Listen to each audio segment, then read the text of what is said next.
heads curling, smoking his political trap. Michael Vass roars through the screen, he flies, painting red and blue skies with his fiery cry. He's the world's watchdog, calling out the bluff.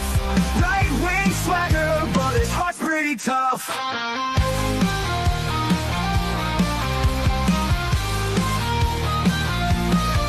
He's a Republican dragon with his truthful slight, fights the battles unseen in the shadows of the night. From policy to passion, he breaks it all down, giving a voice to the voiceless, wearing his crown. Caffeine-fueled mornings, the smoke curls dance, Puppy at his feet, giving life one more chance. Through algorithms and bias, he cuts straight and clear.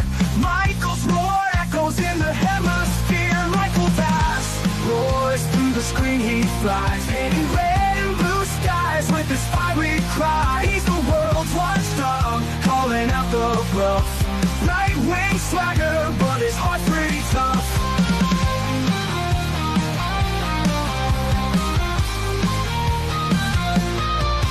No sound bites allowed is his ultimate creed. A dragon's perspective where facts are the seed. Standing tall on his battlefield of thoughts, guarding the truth that others forgot.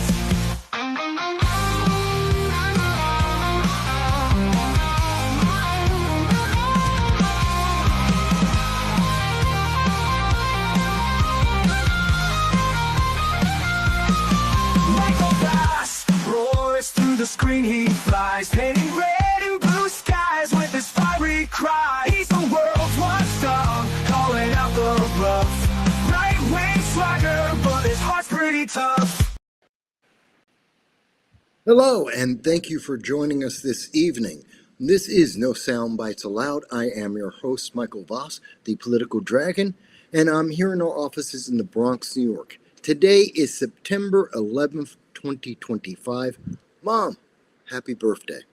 And I'm going to be speaking with you today with my guest, who is a Mr. Emmanuel Findlay, and he is running for a elected office here in the Bronx in New York City.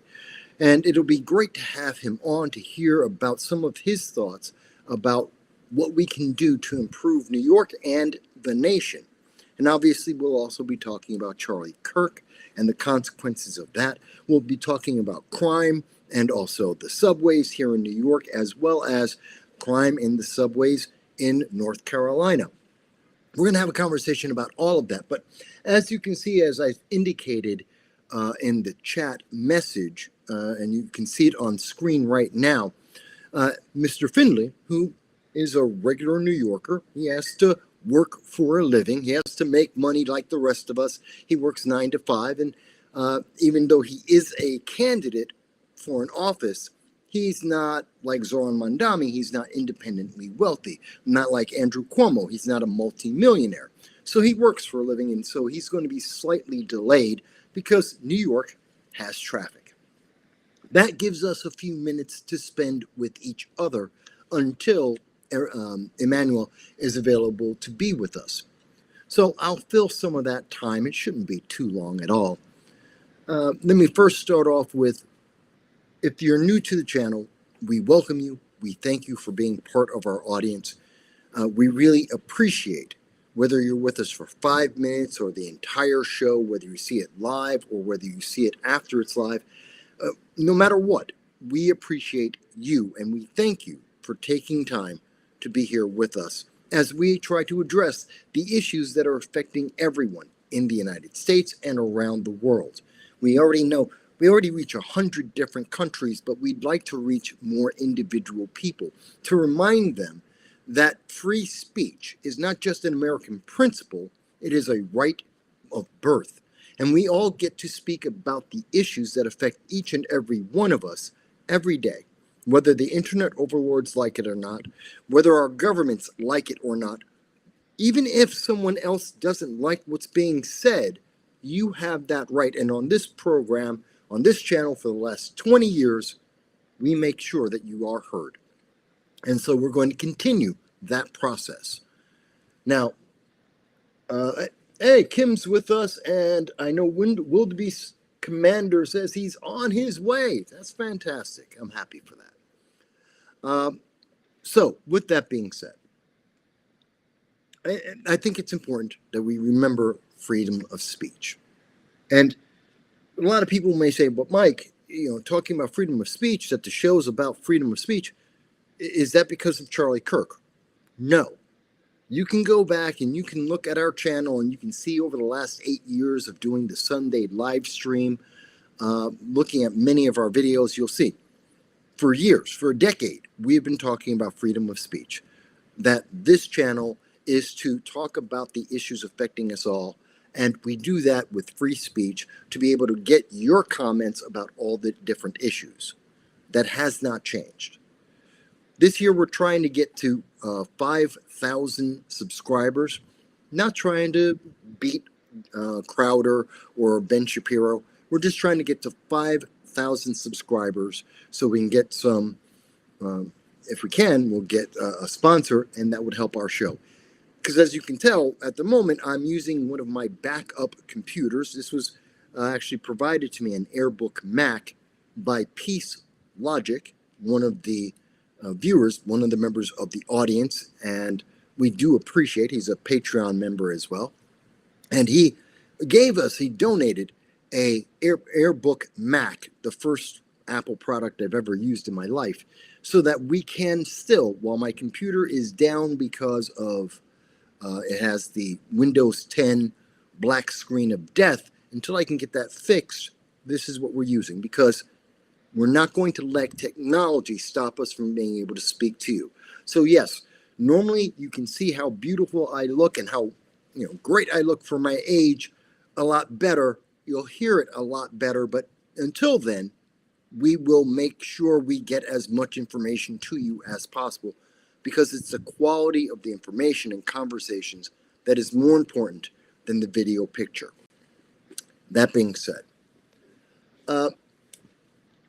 I know we're going to talk about Charlie Kirk, and there's still a lot of fallout with Charlie Kirk. We're seeing a lot of people are being fired. Matthew Dowd got fired yesterday, and I'm very happy about that. He deserved it. We're seeing individuals in the gaming industry, in the TV and movie industry. We're seeing executives are being fired left and right in various positions because they were cheering and saluting and mocking the grief of some people because Charlie Kirk was assassinated yesterday. And I think that's sick. And there's a problem in America, a very serious problem in America. Look, you don't have to like Charlie Kirk. You didn't have to like him or his political ideology. You don't have to like my political ideology or Donald Trump or Zoran Mandami or AOC, Jasmine Crockett. You don't have to like them. But there's a big difference, a massive chasm of difference between not liking what we say and wishing them ill, wanting them to be dead, or going out there and actually trying to kill them and celebrating their death. Look, Charlie Kirk was a family man. He had 2 young children who are now going to grow up without their father because someone had a feeling. And we are now finding out, according to leaked documents from the DOJ, we're hearing that the weapon was found. Oh my God, it wasn't an AR-15. It wasn't an AK-47. It wasn't a machine gun. It was a rifle, a bolt-action rifle. By the way, so that means that the Minnesota gun ban that is being proposed right now by Tim Walz, Governor Tim Walz, would not have stopped this. The red flag laws did not stop this. The New York SAFE Act did not stop this. The gun control you have been promised would make you safe did not stop this event. And the gun bans that we've seen in Maryland and proposed in many states across this nation, and even the national gun bans, would not stop this. I want you to understand that, because there's a lot of people who are talking about and trying to change the nature of the conversation. And they're trying to say, well, this is about gun control. It's about the guns. I'm not upset with the rifle that was used. And it's not an assault rifle. It's just a regular rifle. It's a 30-06 rifle. People use that for hunting on a regular basis. Millions of people. No, it's a bolt action rifle. Single shot. The problem wasn't the rifle, whether it was an assault rifle or not. The problem was the person who used that rifle and what they used that for. That was the problem. And we know that they, at least the understanding is right now, that they had etched into the bullets, into the brass casing, very, very pro-trans movement, pro-Hamas rhetoric, indicating that this is a leftist individual, as everyone under the sun expected. And I know there's a lot of people who said, but Mike, you don't know that. You don't know that it was a leftist. Yes, we did. Yes, we did. We knew it wasn't a Charlie Kirk supporter. We knew it wasn't someone who was MAGA. We knew it wasn't a Republican or conservative. The odds of that were almost astronomically against. We knew it was someone from the left. And the evidence is turning out to say that. So even if you support the political trans movement, not the individuals. Let me make that very clear. I don't care what an individual does. If you're a grown adult and you decide to make a change in your life, a significant change like the transition, fantastic. That's your choice. You're an adult. Live with the consequences. Don't ask me for money. Don't ask the government for money. That's your choice. And live your life. But if you believe in the political movement that believes in equity, that believes in tiers of individuals, that you're just a check box, and depending on which check box you are, your life is better or worse, you have a hierarchy above other individuals, yeah, I have a problem with that. And if you're running around saying, well, I believe in trans, and I believe in eco-fanatic ideology, I believe in Hamas, you want to support the terrorist organization, that still doesn't give you a right to kill someone. Nor should you should have the ability as a human being to assess the situation and say, maybe the appropriate thing isn't to cheer the death of a father, children who have been orphaned, a family that has been destroyed, friends and individuals who are suffering and grieving.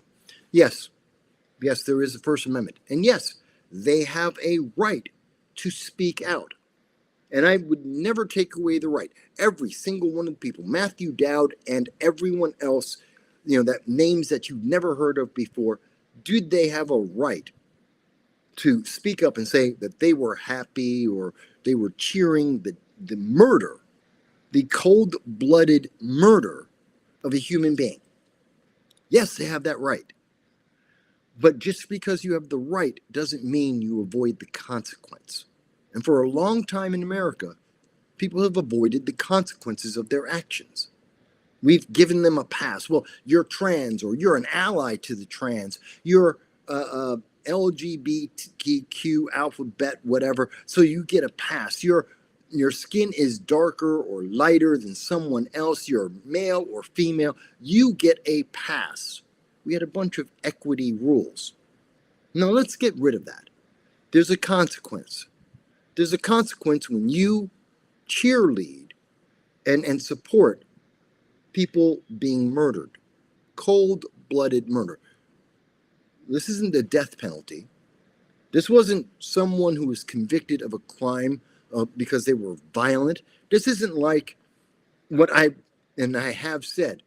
The black man, and I know his name and I just don't want to say it, the black man responsible for stabbing Irina Zartuska in Charlotte, in North Carolina, stabbed her in the neck 22 times. He deserves death penalty. Now, there's a difference. I'm not cheering for him to die. I'm not happy or gleeful that he should die. But what I am saying is he has earned the death penalty because of his depraved actions. And justice, based on the laws in this nation, says that he should pay that ultimate price because of his depraved actions. And people will say, but Mike, he was mentally unstable. That's an excuse. He wasn't mentally unstable. He said he was happy that he killed that white woman. And he didn't say it that nicely either. He knew what he had done. He didn't say, I killed the demon. He didn't say, I killed the beast. I killed those people trying to control me. He said, I got that white woman. He knew what he was saying.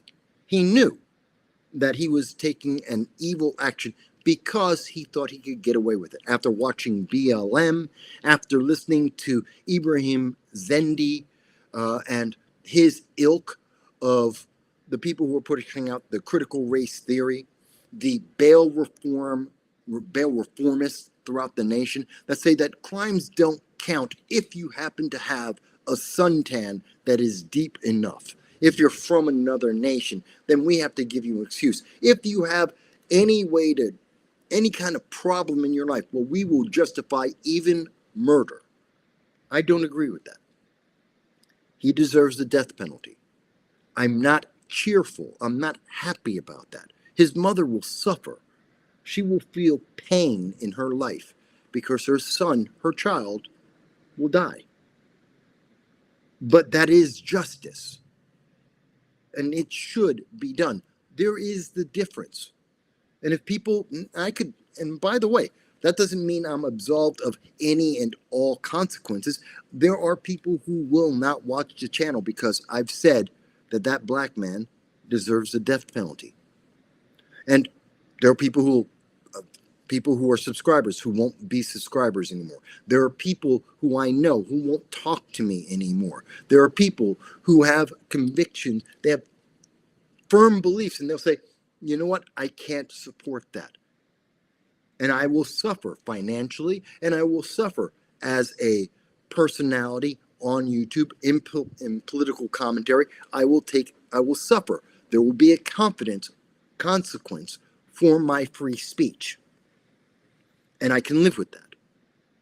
But there's a big difference between saying I want the law to be enforced to the fullest extent of the law, a trial, a jury, and if he is found guilty, the full maximum force of the law, which could include the death penalty. Yes, there's a difference between that and saying, I'm happy someone is gone, that they will never come back, they will never see another sunrise or sunset, their children will never see their face ever again. There's a big difference.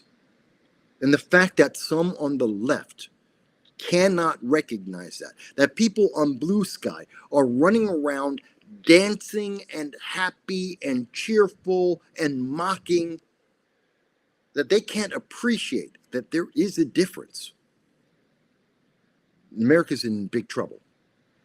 We have a problem.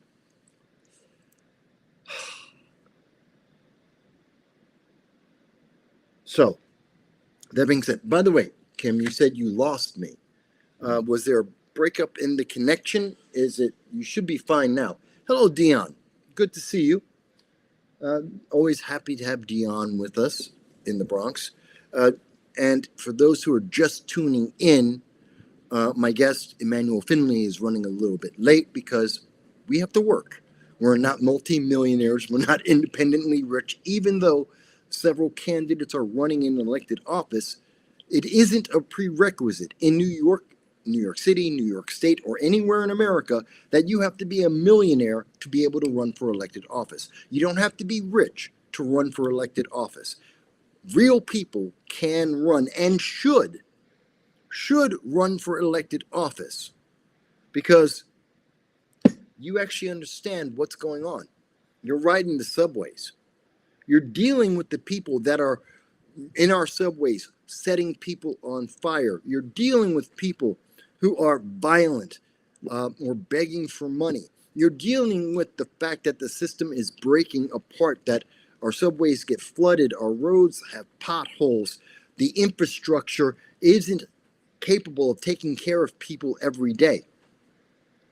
Yeah, we need real people in elected office, not politicians, not people dedicated to their party, but real people. So we should see Emmanuel with us shortly. I am keeping an eye out for him. And should I run? I tried to run 2013 and 14. I ran for the New York 22nd District as a congressman. In 2020, mind you, I probably could have won in 2020.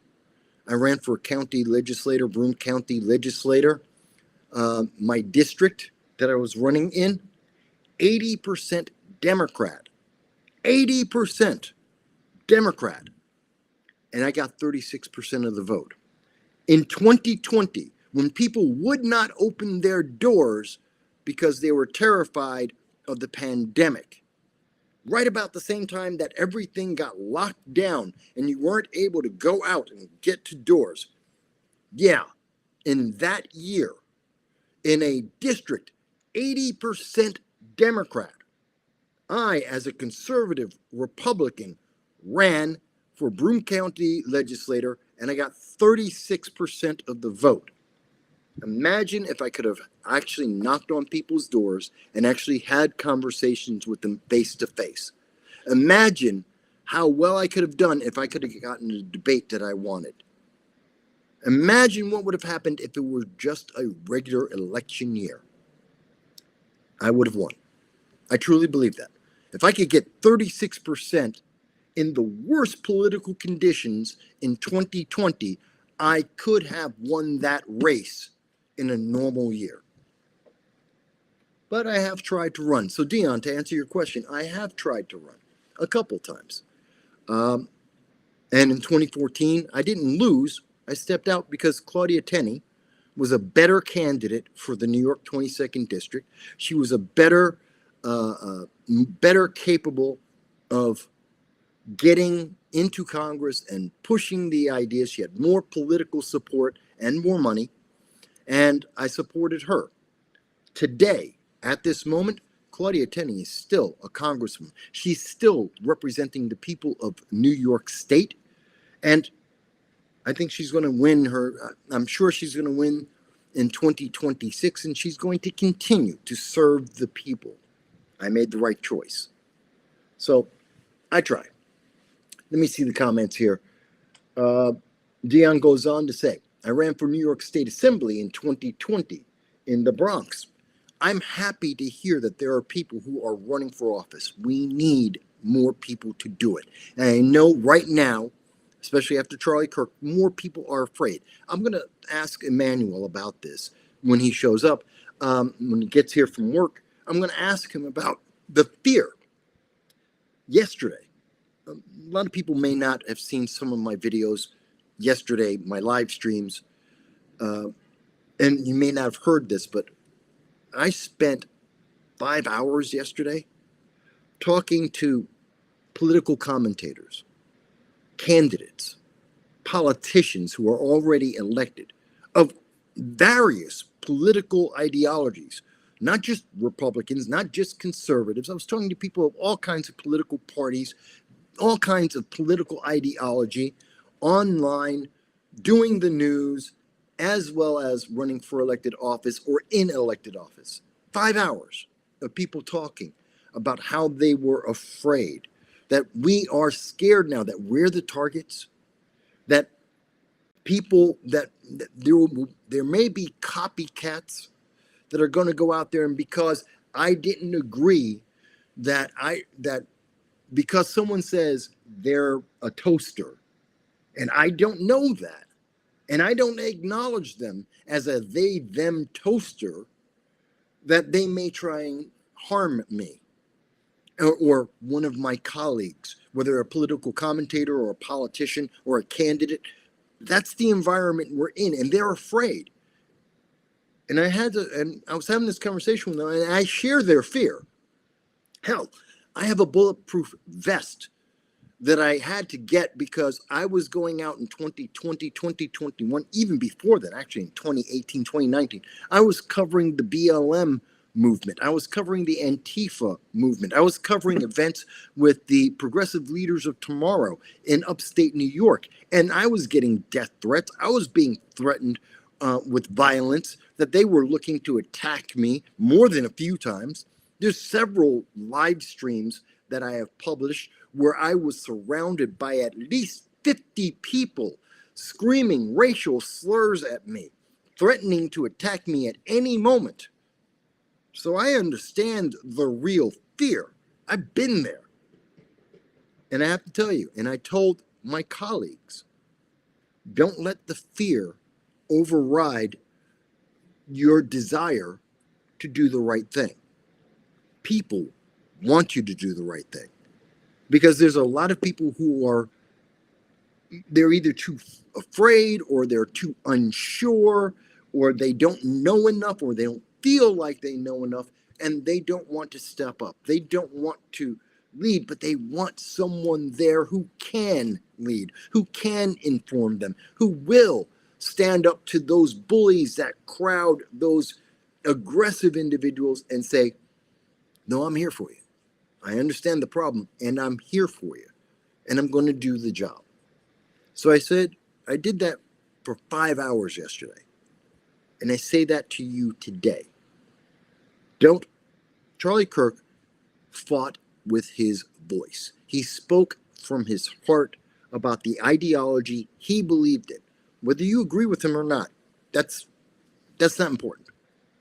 But what is important is he lived and exercised his First Amendment right.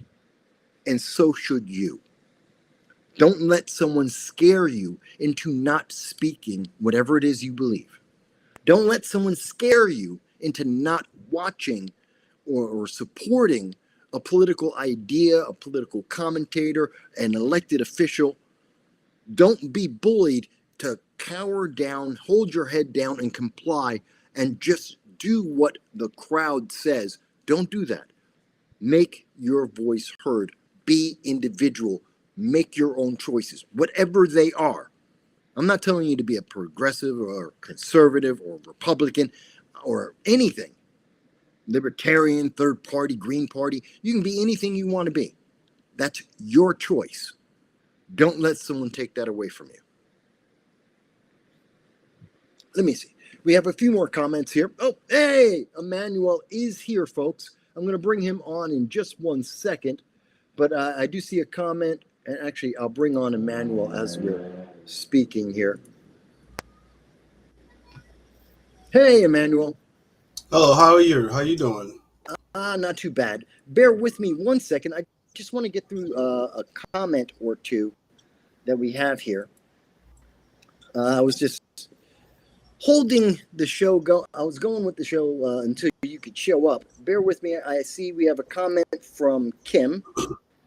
And she says, yesterday's events could be the catalyst to spark the beginning of the end of the Civil War we've been in since the 1860s. I don't think so. I would like that to be the case. I don't think so. But I do believe we are in the final phase of whatever it is that we are in now, that people are fed up with having to be a checkbox and they want to be individuals. And they want to be heard. And I think that's what we're going to see going forward. The other comment I have, and then we're going to talk with Emmanuel, is Kawhi says, yeah, I wonder what was the security situation with Charlie Kirk as well. He had people surrounding him in case someone were to physically attack, because he's been physically attacked before. He had security. But the reason why, and so I've heard some of my colleagues say, well, why didn't he have a bulletproof shields like the presidents have? Why didn't he have, I even had someone telling me, well, why don't they have a counter sniper just in case? First of all, money. It costs a lot of money for that. Two, there are restrictions on many of the college campuses that he goes to in being able to put up all of those facilities to protect himself. But the most important reason is number three. He wanted to be welcoming. He didn't want to make people feel afraid or be put off. He wanted to engage people in their conversations, in their thoughts, in their questions. And to do that, they had to be able to see him, to be able to feel free and not enclosed or trapped. That's why his security was the way it was. It was built for if someone went crazy and tried to stab or punch him, they wouldn't be able to do it. It wasn't built for someone being shot at because who expects a school shooting? No.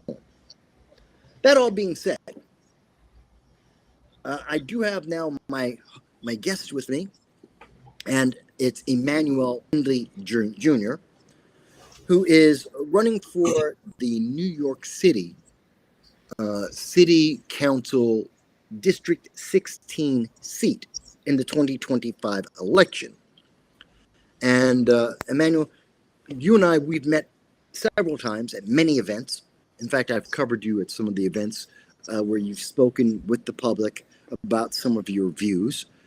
But for those who may not have seen one of the previous events I've covered here in the Bronx and throughout New York, for those who aren't familiar with your race and you, and I said race, your election, why don't you take a moment to introduce yourself?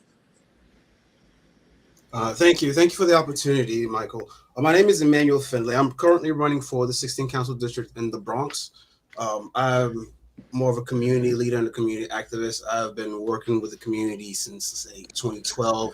I started off working with the campaign for a former representative in my district, and from that campaign, I kept on moving from one campaign to the other campaign, working with them, sometimes being the campaign manager or just, help out with the campaign. And the past couple of years, I've been asked to run, and I've been telling them, I don't want to run. I don't think I'm ready for that. I don't want it. And finally, I was persuaded to run by the Conservative Party. Have the backing of the Republican Party. I am the Republican candidate also, so I have both the Republican and the Conservative nomination. So come November, my name will be on both under both lines. My thing more is about bringing the community together and having the community take care of itself, because it seems like our elected officials are only out for themselves. People complain about it. We go out there. People do news conferences. They do marches, but it doesn't seem to improve. So my thing now is, let us focus on doing it ourselves. Right? Let's go out. Before you go further, just to help people, I'm sorry to interrupt, but your lighting, can you adjust it? Because half your face is very much in shadow, so it's very hard to see. If it's possible. No, he's not poolside right now, folks. He's got a background kind of like I do. New York City. This isn't studio lighting, so we have some difficulties, but trying to get I want you to be able to see his face as well as you can. Let's see if this is that one's not there. If I can And by the way, while you're doing that, Dion Powell, who's with the Conservative Party in the Bronx, mentions that he did ask you to run for his old district, the 79th Assembly District, which he had run in 2020 as well. So nothing but truth there. So that's always good to see. Okay, so Manny, and I can call you Manny, yes? Yes, please do. Manny, so you decided that you wanted to run. You're going to run in the Bronx. You want to make a change. I get that. I want to focus more on. You're from Somalia, correct? Sierra Leone. Sierra Leone. I apologize. I misread one of my notes. I apologize for that. So you're from Sierra Leone originally. Yes, I was born in Sierra Leone. But you are a naturalized American citizen. Yes, I've been a naturalized American citizen since 2001. Since 2000, One. 2001. Okay. Yes. I thought it was 2002. Okay, so some of my notes are a little bit bad. You may want to sit just a little bit forward. You're too far. There, why not? Yeah, perfect, right there.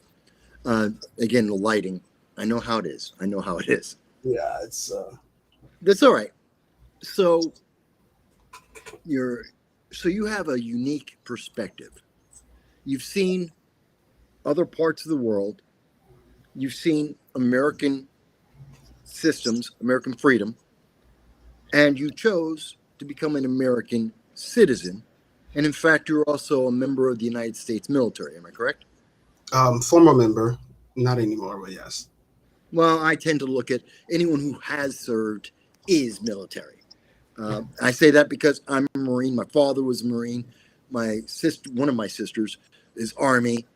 We've all been in and done our service, but that never really leaves you. At least that's the way I look at it. So Yeah. once in, always in. You know what I mean? Yes, I do. Okay. Yeah. So you have a unique perspective. It's a perspective that most Americans don't have. A different cultural aspect of viewpoint on the Constitution, on government, on life. Let me ask you, seeing what's going on today in America, we have some problems, we have some good things, some bad things. Is it worth being an American citizen? Yes. Why? Wholeheartedly, yes. Because America is the only country in the world that can look back at its faults and go, oh, we messed up. We need to fix that. And this is how we do it. And a country in the world that says, I don't have to agree with you for you to be able to say what you want to say. When you look around other countries in the world, they may seem to have free speech, but when you're getting arrested for something you said on Twitter, that's a problem. See, in America, you can say whatever you want on Twitter. A quote that I love and I always recite it is, um, "My right to throw my fist ends where the other man's nose begins," and that is America. You can do whatever you want, throw your fist in any direction you want, just don't infringe on the next person's rights. That for me is a big thing. When you're able to speak your mind, you're able to explore different thoughts, and you're able to sit down and say, okay, well, this is why this is bad, and this is why this is good. This is a better idea. Let's move together in this idea.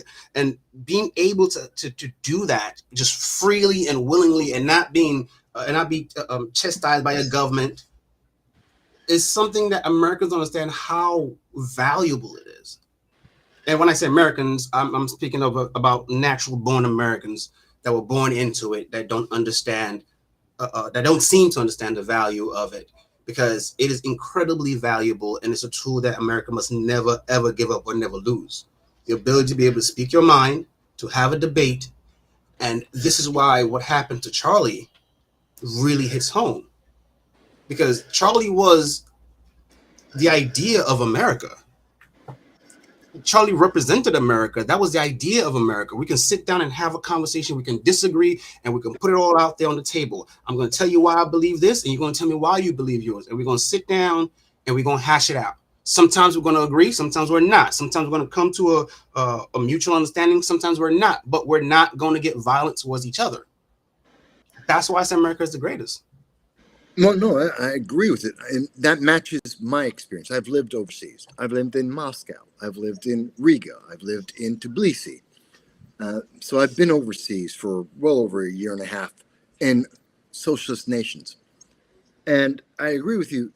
America is great because we do acknowledge the inherent right that the people have to be able to speak about their government, their politics, their life at any time, in any way they want to. And that is powerful. I think it's one of the reasons why so many people want to come to America, why we have millions of people trying to come into America every year. And we have, 10,000 people who are trying to leave America. That tells you the magnitude of the difference in the equality. We've got at least 1 million people every year legally trying to enter into America. Another 1 or 2 million trying to enter America illegally, we've got about 10,000 who are trying to leave. I think it tells you which way is the better way. So with that understanding of why America is better, with the understanding of how important free speech is, as exemplified by Charlie Kirk, I have to ask, what makes you say, why did you want to get into the politics, especially in a city like New York City?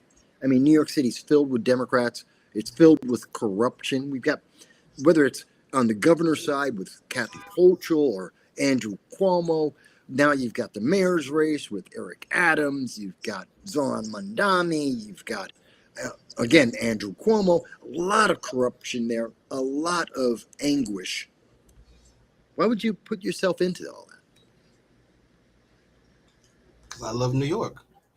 It's my country. It's my city. You know, I was born in Sierra Leone. I'm always going to be proud of being a Sierra Leonean, but I'm an American. This is my home. I live here.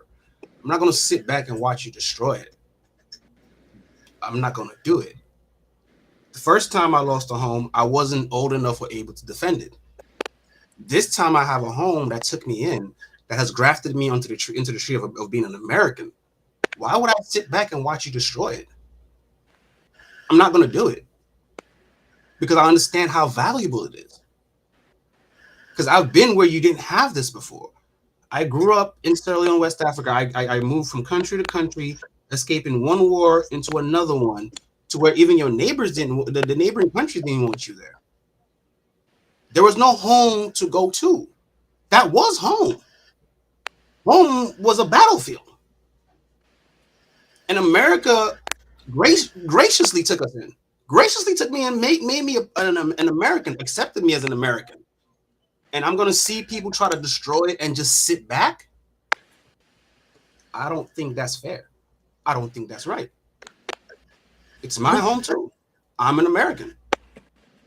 That's about as valid and fair a reason I have ever heard about anyone running for any elected office. I got to tell you. And most people don't even have that good a reason or even that much passion about why they run for elected office. So I got to hand it to you there. I absolutely do. So obviously, the thing that's on everyone's mind right now is Charlie Kirk, and we're talking about it as well. I think the way to talk about it is in reference to the First Amendment, free speech. And we are hearing from a lot of elected officials. We've been hearing this for a while. Remember, there was the SOPA, the Stop Online Piracy Act, that was back in 2018, that Democrats were saying, hey, like Senator Richard Blumenthal out of Connecticut were saying, no, we need more censorship. We need the government to censor the internet so that it would make it safe, which was a stupid idea. Then it turned into what we have now. We have YouTube with their AI age verification and turning off certain videos and certain channels and hiding things from the public without telling them that they're doing that. So freedom of speech is very important. And in New York, we're seeing a lot of people try to attack and say, you know what? You can't talk about that. As a person in New York City, is there any issue that an elected official or a citizen shouldn't talk about? Is New York part of America? If New York is part of America, then no. Because in America, you have the right to say whatever you want. So yes, you should be able to speak on anything. We might not agree with it. We might say maybe you've gone a bit overboard. But the fact is, this is America. You have a right to speak your mind. And no coward should have the power to make you be afraid to say that. Okay. Because they are trying to say that. We're seeing a lot of politicians come out, and Kathy Hochul has been very clear about her views. Zoran Mandami is not so clear about his views on many things. Let me ask you, if you get elected And right now, going by the polling that's out at this moment, internal polls that I've heard of, that I have my sources have told me about, say that Zoran Mandami will win by about 20 points. Unless something massive, we get some kind of October surprise or something, he's going to win by 20 points. Can you work with someone like Zoran Mandami? And what would you do? Here's the thing. I might not like the pilot, but I'm still on the plane. So if it goes down, we all go down together. So I would have to work with Zoran Mamdani. But the thing is, we'd have to make him see reason. We have to find a way to work together, because we're not going to put the resources of our community at risk for no reason. You have to give the people of New York something that they actually need and actually want. Better transit, better schooling, safety in the streets. People want to walk down the streets and not be scared that they're going to get shot because somebody gets feels a certain way or feels offended. The young girl that got shot a few weeks ago passed away last night, and nobody's saying anything about it. Our streets are turning into a war zone, and this Charlie Kirk incident is just the epitome of it. It's just showing, like, hey, people are going crazy because they disagree with what another person believes.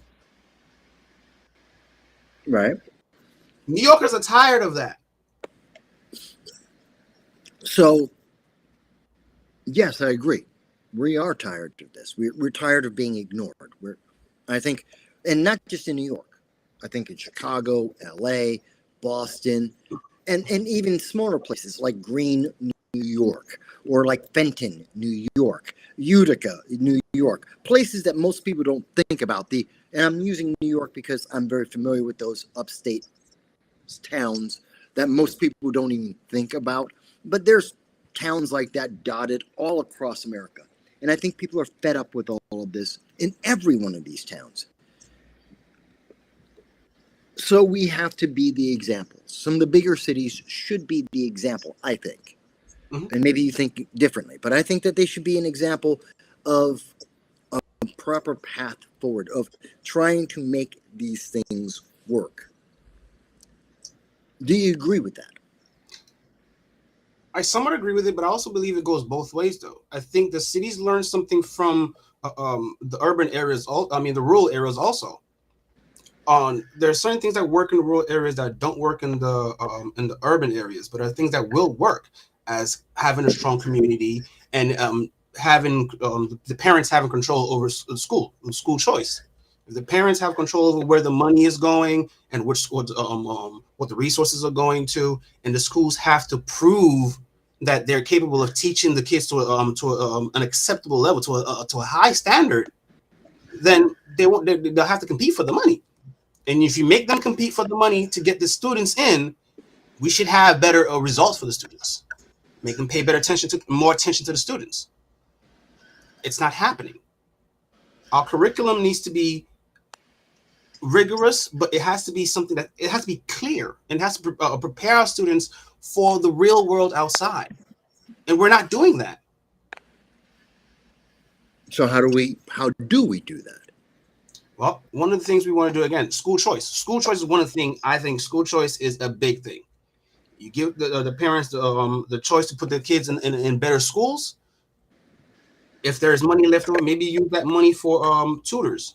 Find out what the core reason is that this kid is not learning. Maybe the way we're teaching the kids is not working because now we are more female-centered. We have a more female-centered teaching curriculum and how the teachers teach, how the classrooms are set up, while the male students are more hands-on. A lot of the times they have a lot more energy. They're, trying to use up all that energy. But then you have them stuck in a room where they don't have time to go outside. They don't have time to burn off that energy. That's something we should take a look into. Make sure that we bring the power back into the community. Focus on building the family structure. Focus on building the community. Have people feel like they own something in the community. Encourage that for people to start owning things in the community. Maybe getting together a community group that has a store in the neighborhood. We can do that on our own. If not, we already have stores in the neighborhood that lined up all around here. Let's start going and buying from them instead of going to Amazon and going to all these big places. Let's go to our local stores. Let's build our own community. We have it. My thing is that's where we start. We start by taking care of ourselves. Yeah, but a lot of people are saying, I can't. And we've seen a lot of kids nowadays. Gen Z is famous right now in poll after poll, study after study. They can't cook for themselves. They can order things off of Uber Eats. They can have things delivered, but they don't know how to go to the store and shop. They don't know how to cook. When they go to their jobs, they get 50% of Gen Z in the last year have been fired from their job. They have to take their parents with them to their interviews, whether that's actually in the interview or just traveling to and from, unclear. But they're definitely, the studies I've seen have said there's about 37% of Gen Z are having their parents talk to HR or their managers about their job for them. So how do we help? If you get elected, how are we going to help them to help themselves?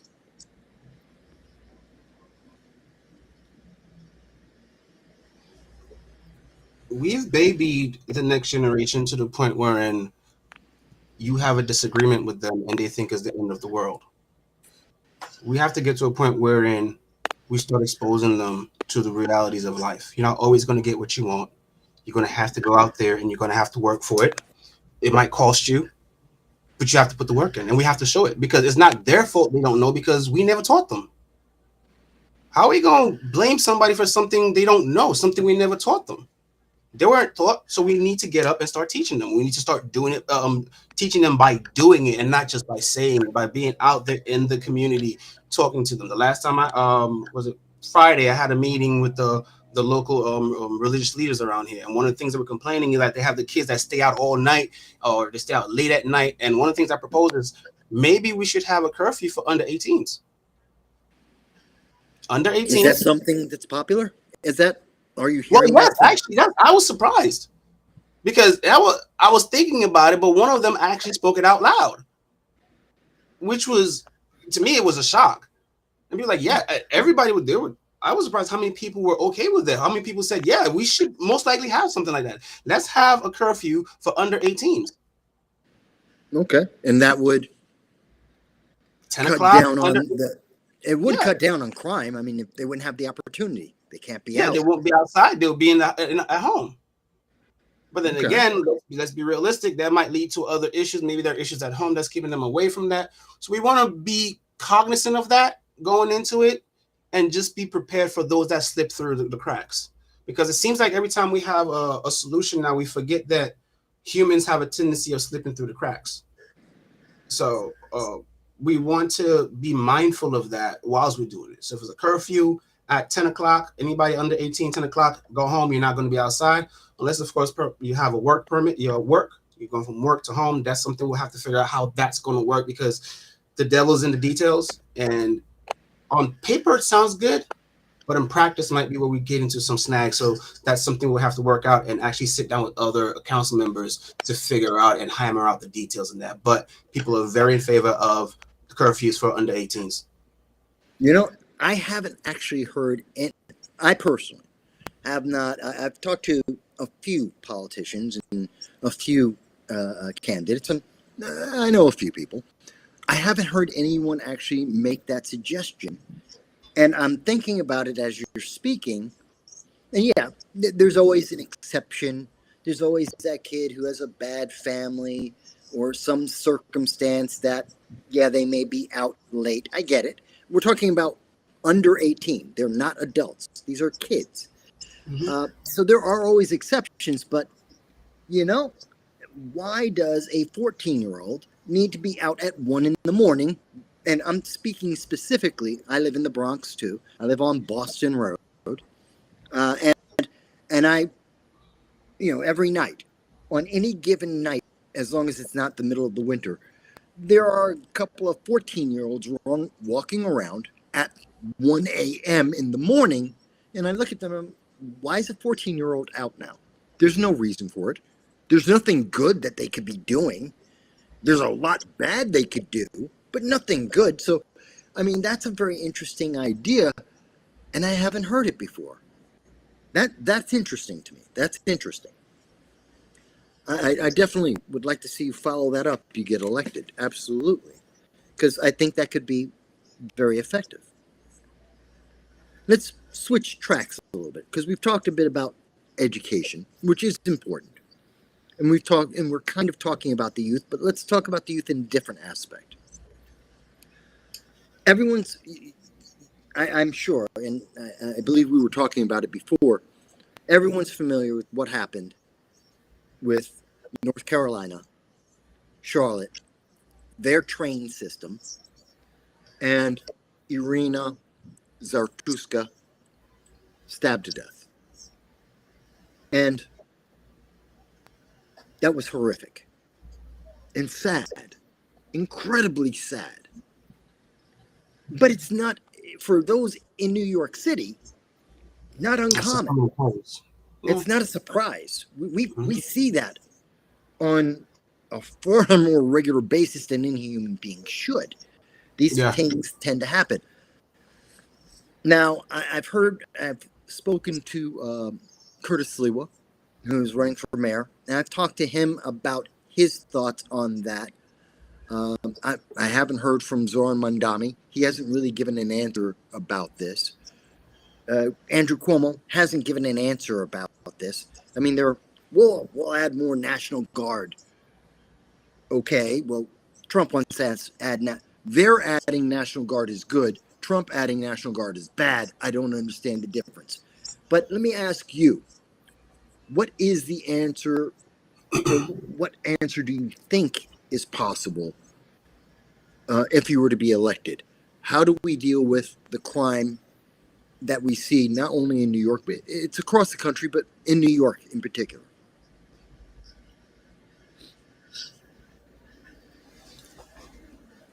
The thing about the crime is that what's happening is you're having the criminals being apprehended and then let go, or you have the prosecutors not going after them. That's the issue. The issue is we're letting the criminals back out on the street. My thing is, once you catch a criminal and you've gone through the system and you realize and you've proven this person is guilty, they stay behind, especially repeat offenders. As bad as that 3-strike rule was, I think something similar but more tailored would be better. Because if you have somebody that's been arrested 14 times, including violent offenses, to the point where even his mother was begging the judge and pleading with them to keep him in the asylum or to just keep him in custody. So this is an extreme situation wherein every stopgap was ignored. Everything to save this individual, not just the perpetrator and the victim. Nothing was done. Nothing at all. And people are saying, he had mental issues. Yeah, we know he had mental issues. That's why there's a system to put him away. We need to bring back insane asylums. People might not like it, but we need to bring it back. Because there's a need for them. And our society is suffering because we're not taking care of the people that need to be taken care of. The people that have the mental issues. They need to be put inside of an insane asylum where they're cared for. They're monitored. We have something similar in Manhattan. I forgot what the island right there in Manhattan, where they have the insane asylum. Not Rikers. You're talking about Fire Island. Yes, Fire Island. We have that already, so let's use it. If they have to be in an area wherein they can have a community, but they're still watched, they're still supervised. Maybe there's they can have a bit more care in it. Yes, we can do that. But the thing is, we can't just let people roam around free when they're a danger to themselves and the community. When we catch a criminal, you lock them up. There is no, we're going to get you out for good behavior. No, you spend the entire time there. So you understand that we're not going to allow you to run roughshod on the populace. Okay, so let me follow up on that. So it's not just you don't believe in bail reform, but also you want people to serve the full sentence. So whatever whatever the crime they're convicted of, they serve that full sentence, and as well, if you're the bail. I mean, I don't think you have a problem. And let me clarify: do you have a problem with people getting bail? No, I don't. Okay, so I don't. cashless bail, which is the reform that's now been out there, which we know for a fact has a recidivism rate of approximately 18%. That's repeat crimes. I know it's a tough word to say, by the way, recidivism. Took me a while practicing that to know how to say it properly. It's just a tough word. But so it's just a repeat offense rate is about 18%. That's all these stories we know of people who they get arrested, they go in, 2 hours later they're back out and they're doing the same crime. We see that a lot. And you're saying get rid of the cashless bail, keep them in jail unless they get bail, and if they get convicted, they've served the full sentence. Is that correct? Am I understanding that right? Yes, you get, especially those that are repeat offenders. Especially those with repeat offenders. You're going to spend the entire time you're there every single time. Okay. And obviously, I have to say, let me play devil's advocate with that a little bit. Okay. Because there's Democrats, people on the left, who are going to say, no, you can't do that. It's racist. And I know it's funny. They're going to say you're racist because you want bail like it used to be. You want to get rid of the social justice, which means you're a racist according to the left. How do you respond to that when people say that to you? When you're out talking to people in the campaign, how are you answering that? Okay. Am I wrong? Okay. That's that simple. Am I How does it? wrong? Yeah. If I'm not wrong, you can boo me. I've seen what makes you cheer. I don't care. You can boo me, but I've seen what makes you cheer. Seen a man get shot in the neck when all he wanted to do was sit down and have a conversation with you makes you cheer. And you think you calling me a racist is going to make me feel what, some kind of way? No, I don't care. Okay, cool. Am I wrong? No, I'm not wrong. There are kids out there dying and they can't even go to the park and enjoy the park. Mm-hmm. Sure. And you call me racist because I said the criminal should be in jail? I'm sorry, what about the victim? Isn't the victim black too? Does that make you racist because you don't care about black victims? Go ahead, call me racist. No, that's a good point, and I've raised it myself that it seems kind of racist to ignore the victim or to assume that because someone's darker skinned, well, they can't help themselves in doing the crime, so we have to just forgive some of the crimes. I think that's a racist ideology, so I get it. Yeah, because what you're saying is this person is not human enough to understand what they did was wrong. That is what the left is saying. Yes. And that is what someone else care about the person's humanity, but you don't care enough to actually treat them like a human being when they do something that's wrong. No, you treat them like the rest of us. When you're wrong, and you pay the price, and then you move on. Okay. So call me a racist. I've been called worse by better people. Well, it's just, I know it's a unique experience for people with suntans, people who are black, to get called racist. And it's happened, I've had it happen to me many, many times over the last 2 decades, where people go, you're a Republican, well, you're a racist. I'm like, I don't know how that works out. And why am I I don't hate black people. I'm black. My family's black and Hispanic. And what's the big deal? I don't get it. I got sisters that are mixed Puerto Rican and Italian, Polish. What's the problem? I don't get it. And yet they have a problem. It's just amazing. And I'm sure you've had this experience where someone said, but that's racist. And I don't think anyone's ever asked you. I don't think we ever hear the news media ask, how does that make you feel? That's your problem. Okay. That's your problem. Because here's the thing. If I'm trying to have a conversation with you and what I'm saying triggers you to the point wherein you want to start calling me names instead of actually explaining to me why I'm wrong or giving me your thought process as to why you got to that conclusion, then I don't care what you say because you're not saying anything productive. We're going to sit here and go around in circles. I'm not doing that with you. You want to do that? Find somebody else that wants to do it. I get you. By the way, folks, please remember you can like, share, and subscribe. Please do. It helps me to get more politicians, more candidates, more people onto the program so we can have these conversations, so we can just talk about these things. Kind of like Charlie Kirk did, but slightly different because I deal with politicians and candidates and the issues that affect you.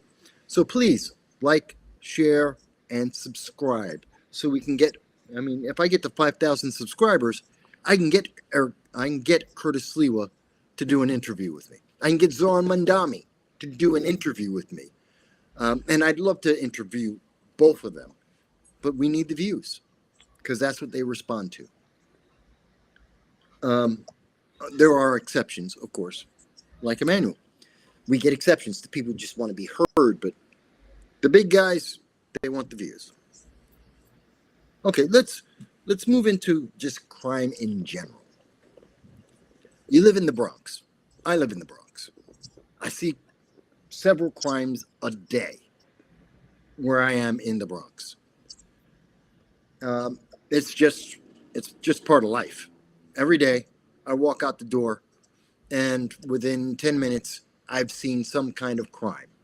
Whether it's a crackhead that's trying to break the the call box, what the call boxes. You got police and fire departments, and we've got a crackhead every other day. She's down there beating on the call box because, I don't know, she's a crackhead.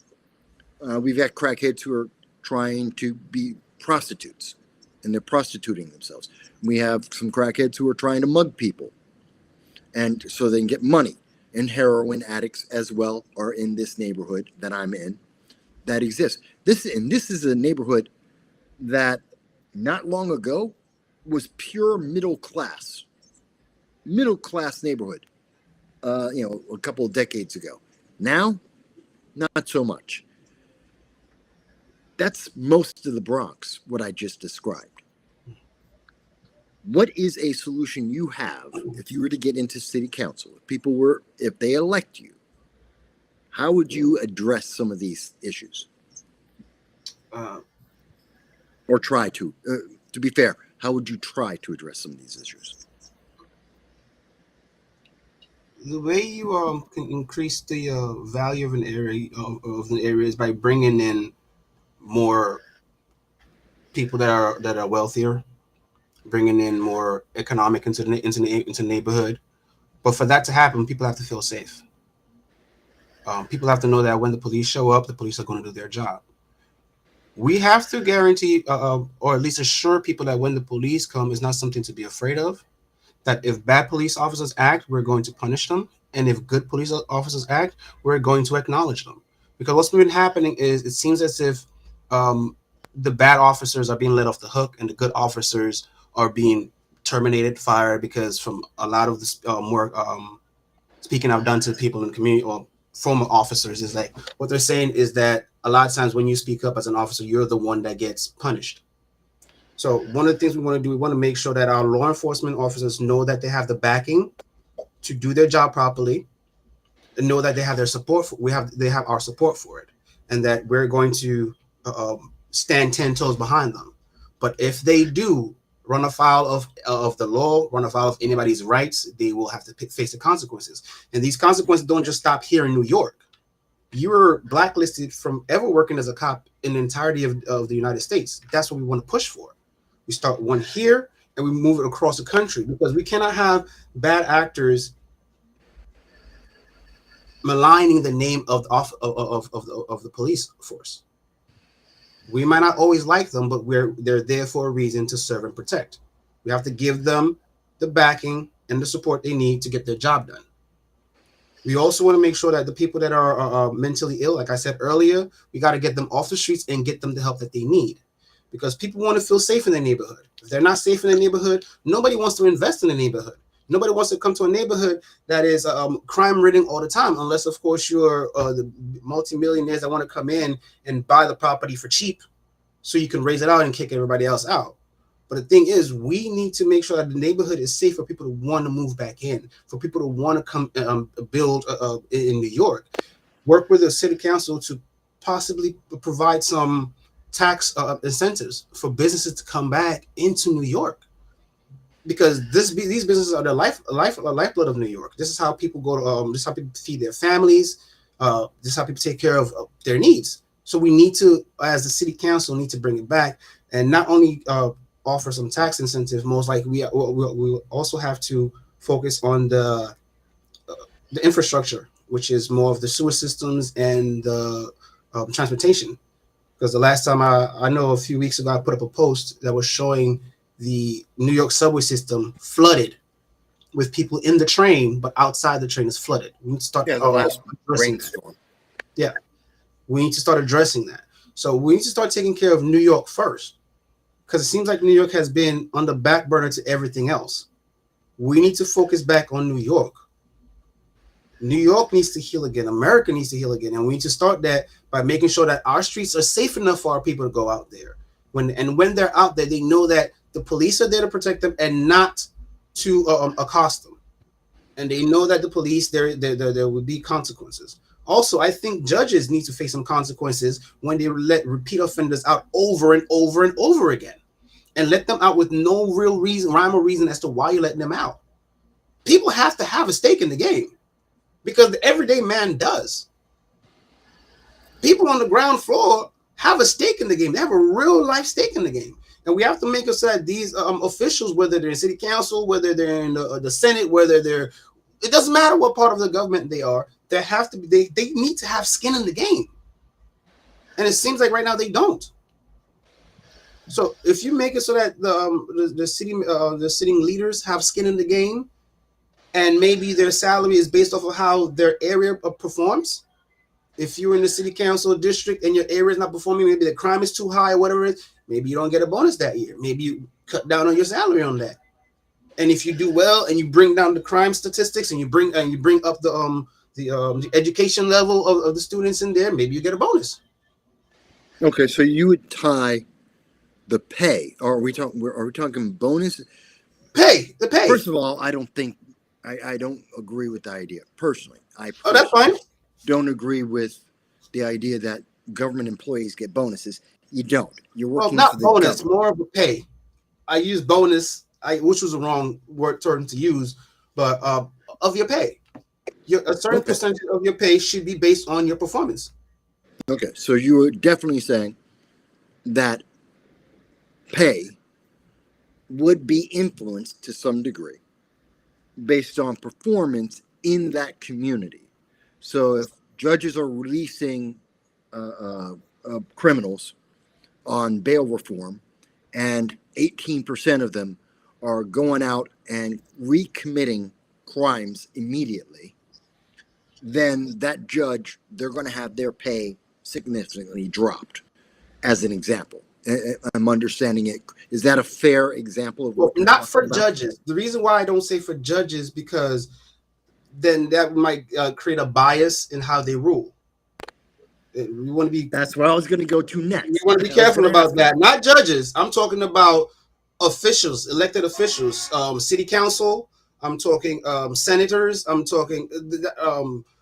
That's what I'm referring to. So you're talking about yourself, even that Yes. you as a city, if you're elected to city council for Yes. District 16, um, this is a rule you would impose on yourself as well as your fellow Yes. council members. Yes. Is If that you do good and the people are happy with you, yes, your pay should reflect that. And when you're doing bad and your commute, you need to feel what your people are feeling. If they're no? struggling financially, you need to understand why they're what's struggling, what's causing it. Because if you're going to that same store that they're going to go buy food and you see the prices and you understand it, it might shift you a bit more to, hey, maybe I should take better care of my people. So yeah, I think a certain percentage of elected officials' pay should be tied to their performance. Okay. Well, I asked about if you were willing to do that yourself because we Yes. do see very often that people like Chuck Schumer is walled off in his private home. He's not part of the community. AOC lives in a private gated community, completely walled off from District 14. Nobody knows where, as an example, my congressman, Richie Torres, no one even knows where he lives in New York. He's completely isolated. People don't even know who he is. He walks down the street. If he walks down the street, which he doesn't, no one knows who he is. And in terms of city council members, the same thing. Same thing with state assembly and state senators. They're not being affected the same way. So that's why I wanted to ask, would you be willing to be the example along with your other city council members I'm to proposing be it, so I better be willing to do it. Yes. okay? Well, you don't hear a lot of people saying that, so that's why I wanted to make sure I was explicitly clear, so voters out there can know. Because I like that. I personally like that answer. I think it shows character. It shows internal fortitude, in my opinion. Other people may think whatever, but that's what I think about that. We've got roughly about 15 minutes left here. I know we got started a little bit late, so I'm carrying over a little bit. Makes sense. But so we got about 15 minutes, and we've covered a lot of different things. We've covered the theoretical politics, and we have also been talking about real politics, like curfews for kids under 18, about getting rid of cashless bail, about actually enforcing the law and keeping prisoners, people convicted, in jail for the fullness of their term, of trying to bring understanding that we need to bring investments into our communities, but we need them safe. We know we got to fix the subways, as you said, and let's tie the incentives to the politicians that if their community is failing, they get to suffer along with their community. So I think that's a good summary of some of the things we've covered in the last 45 minutes. That's a lot. But let me ask you this. Is there something that I'm missing? Is there something that, we've got a couple of months now before the election. Tell me, what is something you absolutely want to make sure voters know about before November? This is one thing. Like, New York is my home. No matter how many times, I'll move to other states for a little bit. I always come back to New York because New York is my home. This is where home is, where the heart is, and New York is where my home is. I care about this city because this city took me in. I care about this city because this city adopted me. It raised me. Good, bad, everything in between. Why would I not want to defend it? That's what I want you to know about me, is that I care about the city. I care about where I live. I care about the people that live around me. I want to see us be better. New York, the Bronx is a beautiful place. I don't know if you've ever been to the Bronx. If you've never been to the Bronx, it is a beautiful place. If you've seen Katona Park, people don't understand how beautiful Katona Park is. Katona Park is really big. It's fast. There's a lake in there where they do give boating lessons. There's a tennis court right there where they've had the U.S. Open right here in the Bronx. And Yeah. people don't even know that. If you go up to Dew Park, that's where hip hop started. You got it from the hip hop. You don't stop. No, literally, those are the lines. Because I met the guy that I forgot a few years back. I know the I lines. met him. I'm older than you. I remember those Yeah, days. yeah, that was Dew Park. I met him, and we're talking. You walk around New York, and you realize how amazing the city is, how resilient New York is. You know what I'm saying? Like, it doesn't matter what happens to New York. New York always finds a way to bounce back. You gotta love a city like that. You know, and this is what I want you to know. I love New York. I love my city. I love my area. I love the 16th Council District. I love the 79th AD. It's my city. You know, and I want us to continue to innovate like we always did. New York has always been at the forefront of innovation, whether it's music, whether it's culture, whether it's finance, whether it's political. So I want us to continue to be that light that's leading everybody else. And if this is the small part I could play in it, then fine, let's do it. Okay. Let me ask a question. I'm sure you kind of get asked this, and I think we may have hinted at it a little bit earlier. You are on the conservative ballot. You're on the Republican ballot. Yes. I believe you're with the Conservative Party, correct? Yes, Or I'm a registered conservative. I'm Okay. a registered conservative. I did get the endorsement from the Republican Party also. Right, you got the Wilson Pakula. Yes, I had Wilson Pagula. Had that done, and so now I'm on both ballots. Right. Why are most people generally go, well, there's only two parties. There's Republicans and there's Democrats. And within the Democrats, there's the various factions like the Democratic Socialists of America and progressives. Within the Republicans, there's more like a Tea Party, Freedom Caucus, and then there's the establishment. Okay. So most people just think about those big tent parties, maybe the different factions within those big tent parties, but no one ever really thinks about what essentially is a third party. The Conservative Party is a third party, like Libertarians, like Working Family Party. In fact, in New York State, conservatives are bigger than the Libertarian Party. Why did you pick the Conservative Party? Why are you a conservative? Well, let's go back. Actually, I started off as a Democrat. I started off as a Democrat back in 2012. I was helping out with the some of the Obama campaign, some of the Democratic campaigns in New York, and I started seeing things and understanding things that made me question. Why wouldn't you want to talk to that voter over there because they said they're Republican? I remember the first time that happened, it caught me off guard because we were going out and we were, giving out flyers and talking to people. And there was an old lady sitting on the bench and she said, "No, I don't want your thing, your Democratic thing, you evil people. I don't want to hear anything." I was shocked by it. So I went up to her and I was attempting to have a conversation with her just to understand, like, why do you say that? And my mentor at the time was like, "No, don't talk to her. She's not going to listen. She doesn't want to hear anything." And that bothered me. And I kept seeing glimpses of that here and there, wherein if you have a difference of opinion, you are ostracized. You're shut out. And I didn't like that. So, and I went to the Republican Party, and it seemed like the Republican Party was just dead in New York, especially in the Bronx.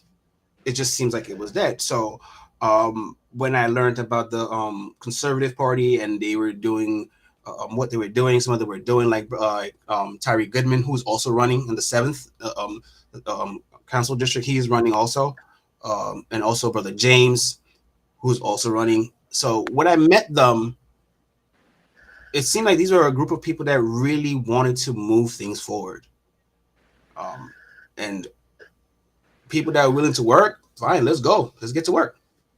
So that's why I joined it. They were ready to work and they were ready to get out on the road. So we do that. Okay. We've got about 5 minutes left. And I've tried to make this more conversational. I want to, we're talking. I think that's more important than the strict, and, maybe next time we can do a more strict, I've done very strict interviews, and I've done interviews that are a little bit more personal, a little bit more free. I think they're important because it really shows the character of the person I'm talking to. Lets voters know who's the human being I'm speaking to, not just the checklist of issues that every politician goes through. I think that's important. But here's something. I haven't asked this question before, so I don't know whether it's a great question or not. But how about this? Is there a question you would want to ask me? Since I've been interviewing you, great. Here's a chance. What's a question you would want to ask me? I want to see how you're thinking about it. You've been in this game. You've been in this for a while. Mm-hmm. Yeah. Oh, yeah. And you've seen a lot of people come and go. You've seen a lot of different politicians rise and fall. Oh, yeah. Local, state, and federal level. Yeah, absolutely. In your opinion, what's the one mistake they all make?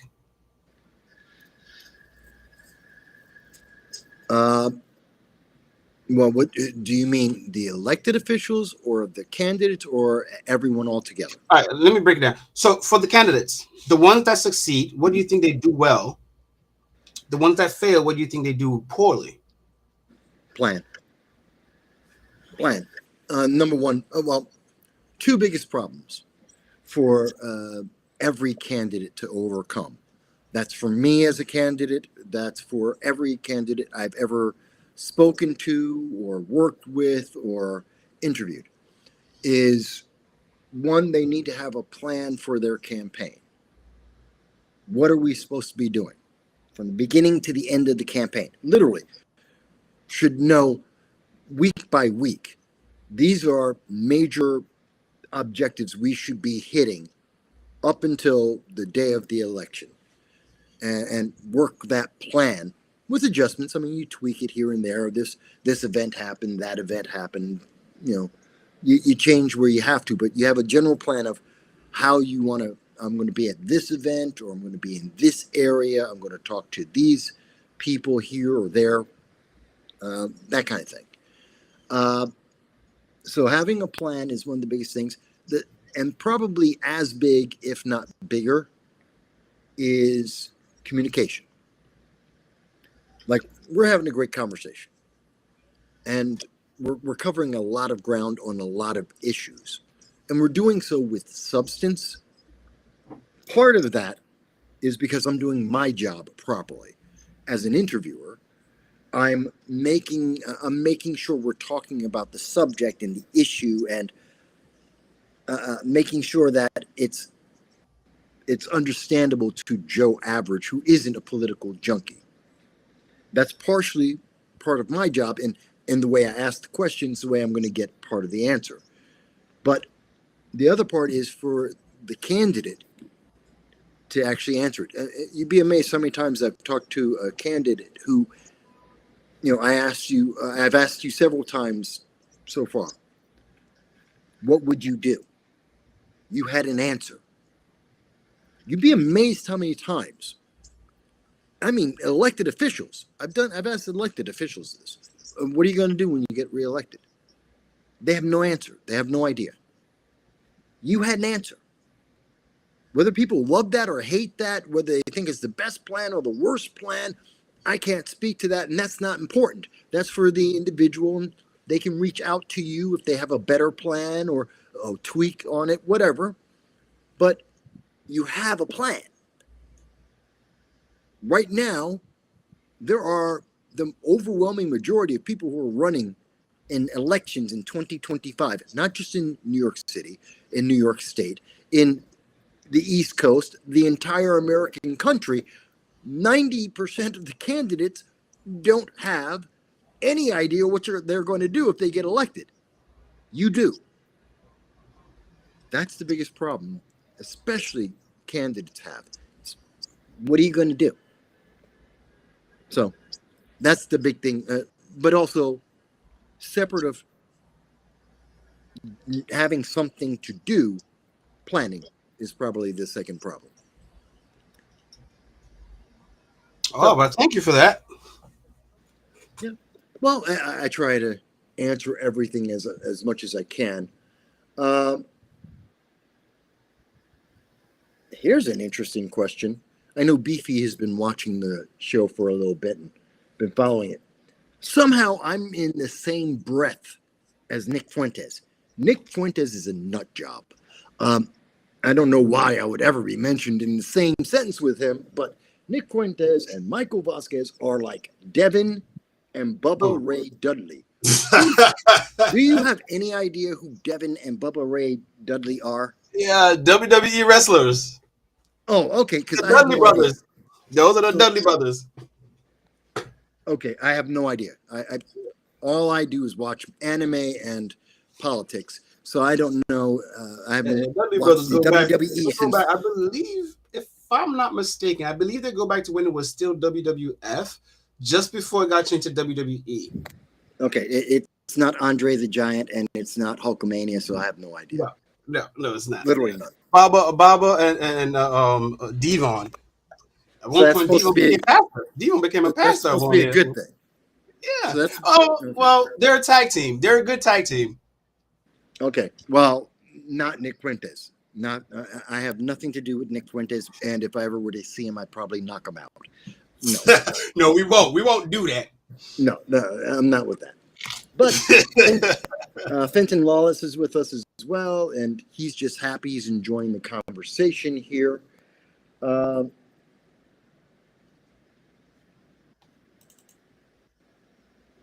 We got a little bit more information real quick. I think the Dudley brothers will wrestle his back in the late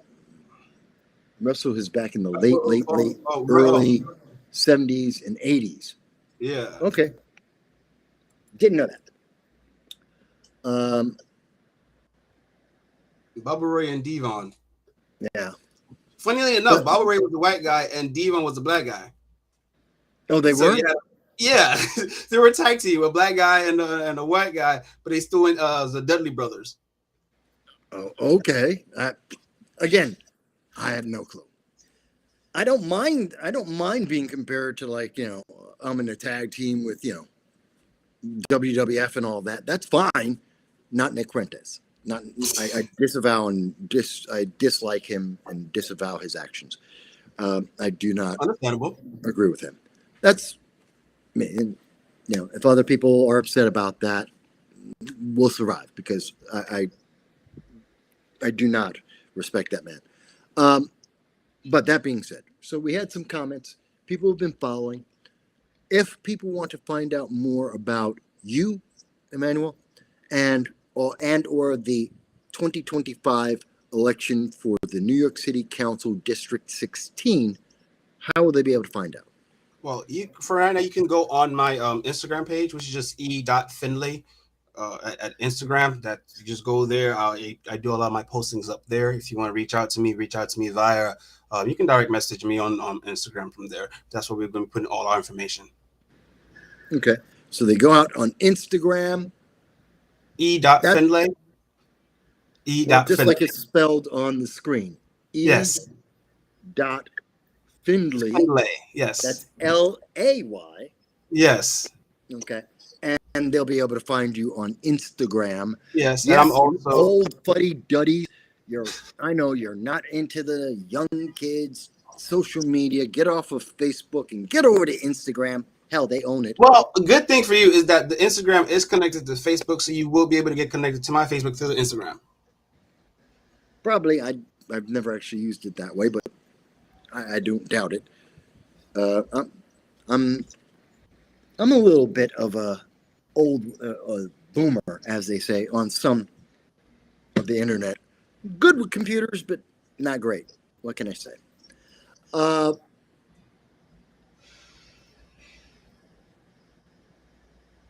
What? Hang on a second. So what is he saying here? It's comparing your interview with Larry with Nicholas Flint and his views on his show. Okay, I don't even know what that means. That's all right. I just thought that was weird. Okay. With that said, folks, I want to thank you for taking the time to be with us, whether you've been here for 5 minutes or you've been here for the entire show. I appreciate that you have taken time out of your day to join me and to find out more about Emmanuel Findlay. Okay. I see what they're saying. So what they're referring to is Nick Fuentes. They're saying, you know what it is when Nick Fuentes speaks of the doctrine of America first, but he's racist.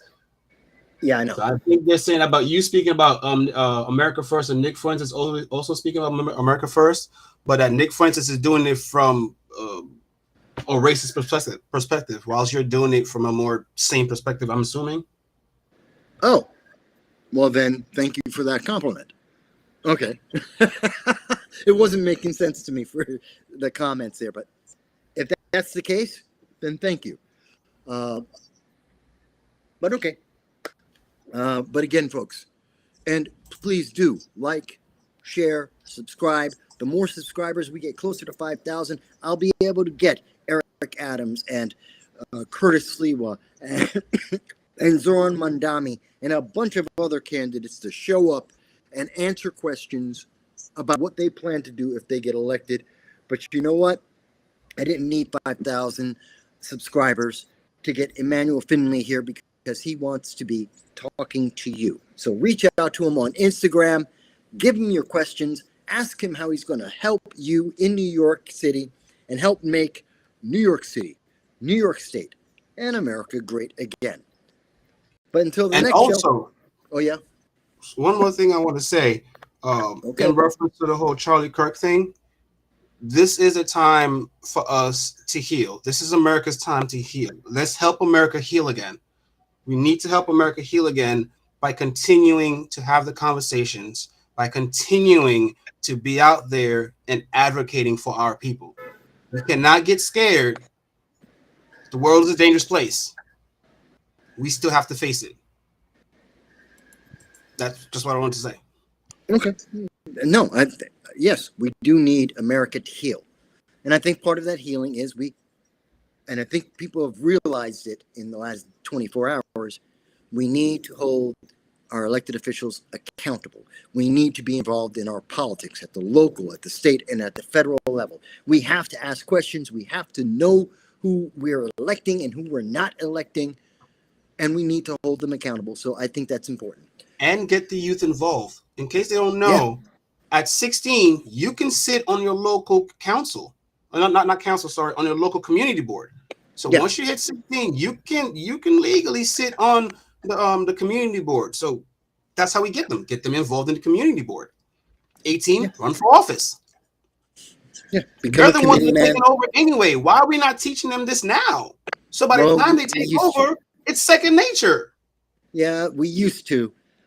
They stopped that in like the 90s. Thank you, Department of Education, when they stripped that out of New York City and national education. They stripped it out because the Department of Education wanted kids to memorize whatever the hell they're memorizing these days. That's the answer to that. By the way, folks, last thing. Tomorrow, I will be on with Larry Sharp on the Sharp Club with Kit Cabello. We will be doing a Sharp panel discussion. I'm looking forward to it.